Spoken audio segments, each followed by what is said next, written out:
আসসালামু আলাইকুম সবাইকে। আশা করি সবাই অনেক ভালো আছেন। মালয়েশিয়া থেকে অনেকে প্রশ্ন করেন যে আপনার ভিসা রিজেক্ট হয়েছে রোমানের অ্যাম্বাসি থেকে। মালয়েশিয়াত অবস্থিত রোমানের অ্যাম্বাসি থেকে আপনার ভিসা রিজেক্ট হয়েছে। আপনি এখন কি ওই মালয়েশিয়ার অ্যাম্বাসি থেকে আপনি কি আবার অ্যাম্বাসি ফেস করতে পারেন কি না? আপনি সেখান থেকে আর দ্বিতীয়বার অ্যাম্বাসি ফেস করতে পারবেন না। আপনাকে অবশ্যই অ্যাপয়েন্টমেন্ট নিতে হবে ইন্ডিয়ার দিল্লি থেকে। বাংলাদেশের নাগরিকদের জন্য দ্বিতীয় যে দেশটি আপনি অ্যাম্বাসি ফেস করতে পারবেন সেটা হচ্ছে ইন্ডিয়া। তো আপনাকে ইন্ডিয়ার ভিসা ম্যানেজ করে ইন্ডিয়া যেতে হবে এবং সেখান থেকে আপনার ভিসাটি করতে হবে।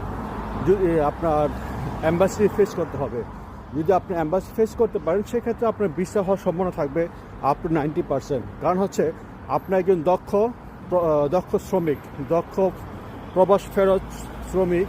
ওই জিনিসটা তারা নেবে, ওই জিনিসটা তারা আপনাকে মূল্যায়ন করবে। কারণ আপনি যে দেশের থেকে আপনি আবেদন করেছিলেন ওই দেশে আপনি একজন দক্ষ শ্রমিক ছিলেন, আপনি ওই কাজের উপরে একটা আপনার অভিজ্ঞতা আছে। ওই জিনিসটা তারা মূল্যায়ন করে আপনার ভিসা দেবে এবং আপনার ইন্ডিয়াতে যাওয়ার পর ভিসার সম্ভাবনা থাকবে খুব ভালো।